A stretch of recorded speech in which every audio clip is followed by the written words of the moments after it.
I'm pleased to say, to talk about all things Indian markets, we have a very prominent voice from India, none other than Ashish Chauhan, who's the MD and CEO of the National Stock Exchange of India, joins me around the desk right here in Singapore. Mr. Chauhan, lovely to have you on the show. Namaskar.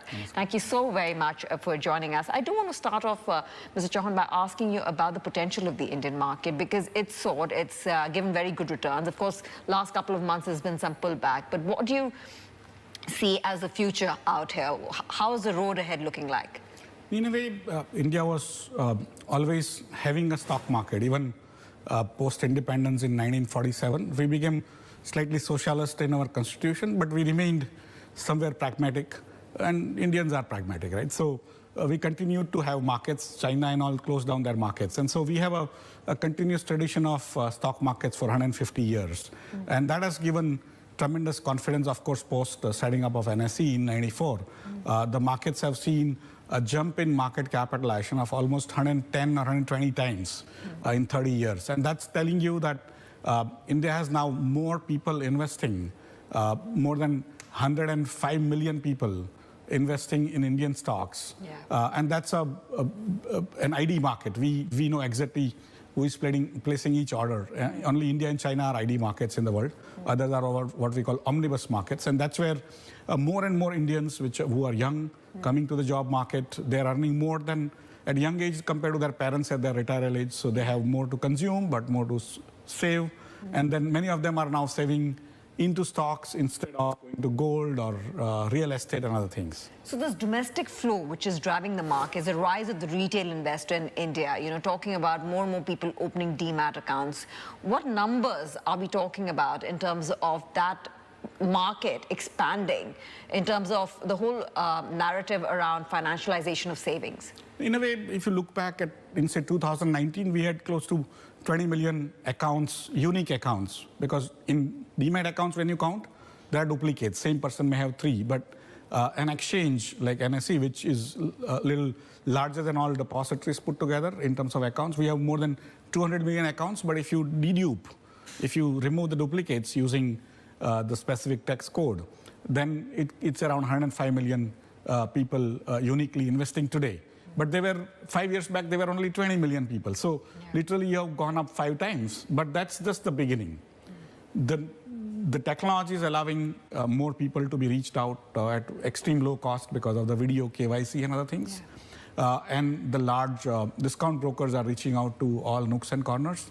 Today, 105 million people are actually having around 23 million women accounts.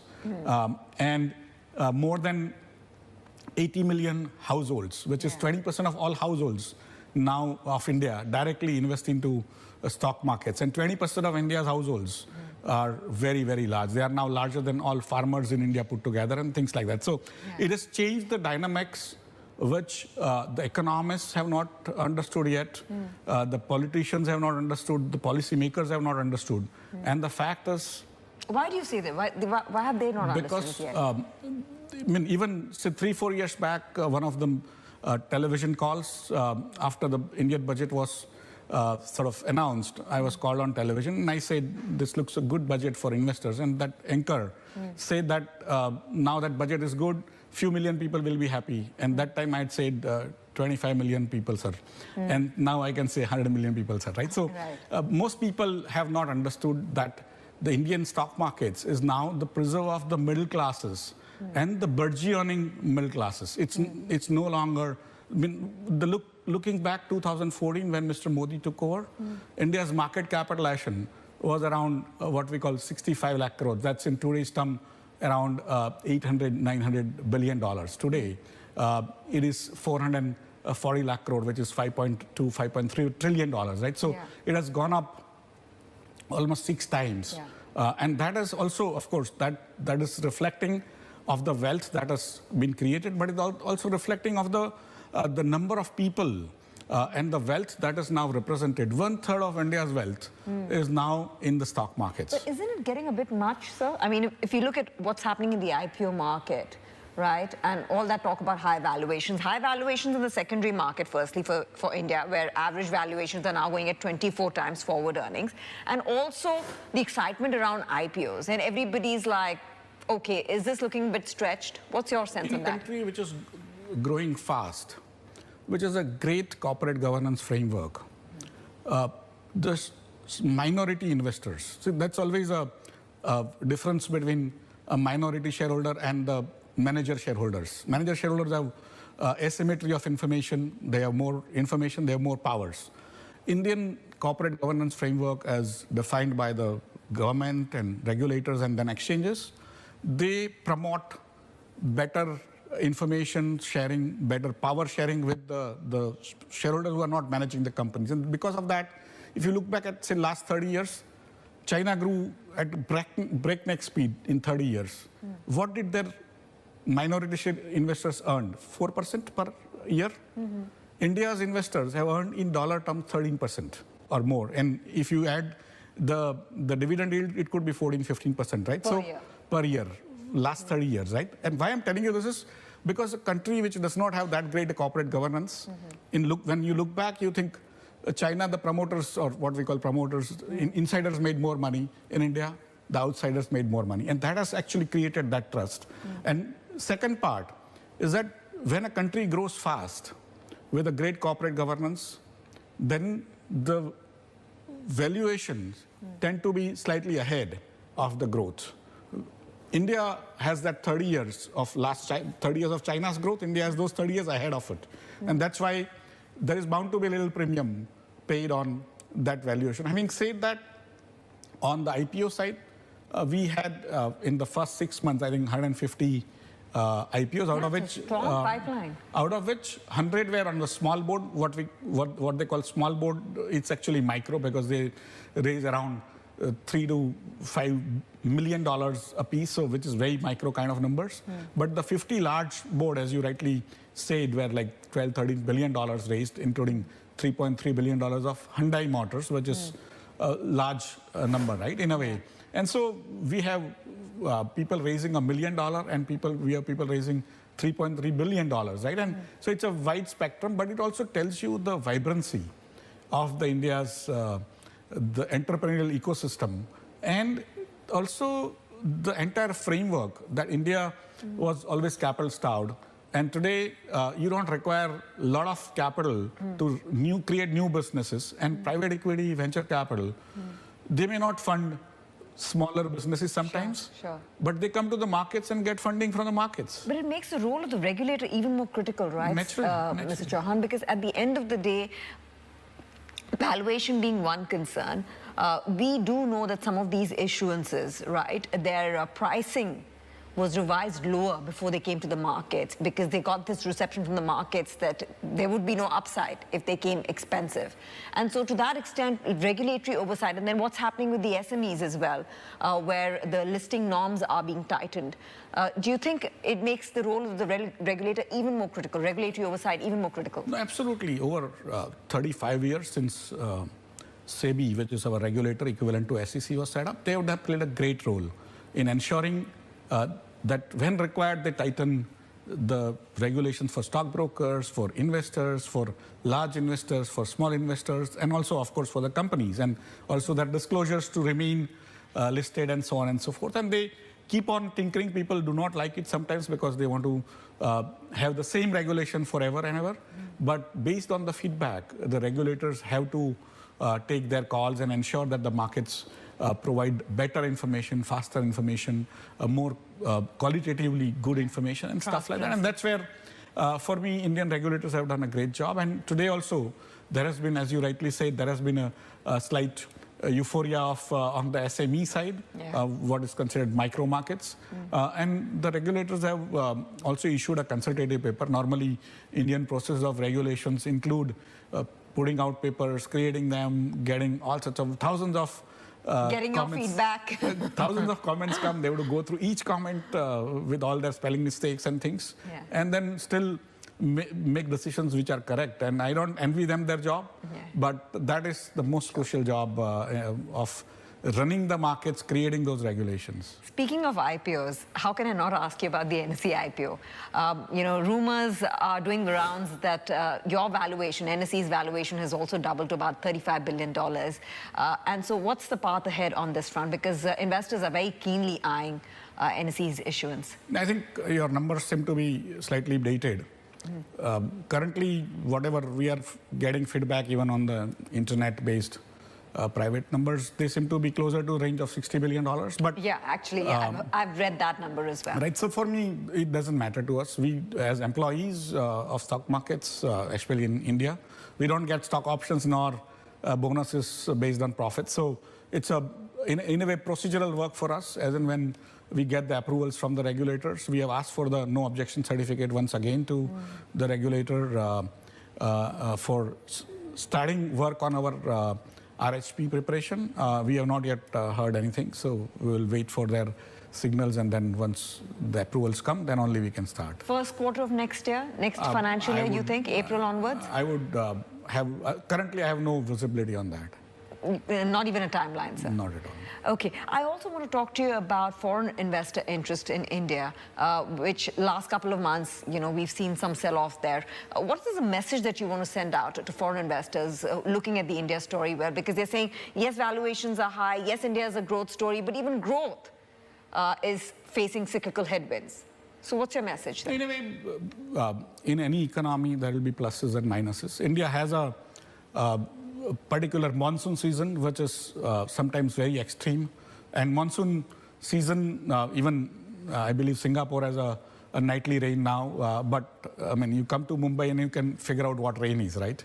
Because many people coming from Gulf, the first thing they come out of the plane and the aero bridge they take is photograph of the rains, which are incessant and humongous, right? And large part of India was inundated for last literally starting June to almost October. And this time the rains were unusually heavy, because of which the infrastructure work initiated by the central government were not done. The way I look at it is the growth portion, what I call infrastructure portion of the growth for building roads, ports, all the electricity plants and airports, they got a little delayed because of the heavy rain in the first half. Sure. And government spent probably 30% of their budget compared to what they should have spent for the entire year. So the rest, next half will have to have 70% spent, whereas they've collected more taxes in the first 6 months compared to what they had planned for. So effectively, they have enough headroom to complete their planned infrastructure. And of course, in terms of what happens post America's new government takes up, broadly speaking, India seems to be very well placed to take advantage of the newer things because of a variety of reasons. Of course, the two heads of states or incoming heads of state and India's current head of state, they share a very warm relationship. But more importantly, both countries find each other very useful in terms of the way they support each other in technology, especially high technology. The global capacity centers which are being set up in India by various large countries or large companies across the world, that has actually not been counted in any exports or otherwise because they are part of the company's own activities. And similarly, the large IT, which is not a merchandise export. So what the discussions today, if you see the new American president who is incoming, the entire noise is about the merchandise trades, which is in WTO. Okay. Well, is what India is to US. We don't export that kind of merchandise, which, say, for example, China would be sending. Of course, we have started exporting now iPads and iPhones and servers and probably chips in 25. But that is still a very small part of all overall trade between India and US. So, before we go, two questions rolled in one. You made a statement a few months ago where you said that America has Warren Buffett, India has the Nifty 50. So could you elaborate on the message you were trying to send out with this statement? And also wrapping up the whole Adani saga and corporate governance standards, that essentially has raised a question mark about, how Indian companies work with their disclosure norms. In a way, the Warren Buffett versus the Nifty 50. Nifty 50 has given great returns since it was started on the basis of November 395. It started with a base of 1,000, and today it is around 24,000. So it has given 24 times returns in Indian rupee terms. But Also in US dollar terms, it is probably in the range of 17, 18 times in 29 years. And that's a very large number compared to, say, S&P 500 in the same period in dollar terms. And so once I tweeted, I think 6 months back, that's when I had made this statement, saying that if you had put in $100 in Nifty 50 and $100 in S&P 500, at that point in time, S&P 500 would have become 810, and Nifty 50 would have become 940. And so naturally, it sort of outperformed S&P 500. It looked like a Warren Buffett type-ish returns, which is above S&P 500, and naturally Nifty is beating not the index, right. And that is what I said that. But it also gave a signal to my retail investors that you don't have to search for the next Warren Buffett. You just invest in India's growth. It creates jobs for other people in India, and it increases your wealth. So it's a kind of a win-win for investor and also for the country, and that's what I wanted to convey. And I think now that it has come and reached Singapore, I think my message has been conveyed. The other side on, as you said, about quickly, sir, a single company, we have now 2,400 companies. You pick one and try to generalize for all 2,400. It's like saying in Singapore there is some minister who went to, I think, jail for some corruption. Entire Singapore is not corrupt, right? Sure. And that is how one should not try to generalize. But if you look at... It's an isolated case. Yeah, and at the same time, the jury is still out. One needs to, literally that is, one needs to still say, see what happens. But effectively, India's corporate governance today is top of the line. Sure. There are many, many things like majority of minority, where promoters have interest in a particular resolution. The AGM, that is the shareholders meeting, they cannot even vote. Sure. The other minority shareholders have to vote. And there are many, many such things. There are no golden shares. There are no shares with higher rights and things like that. We have all pari passu shares today listed on NSE.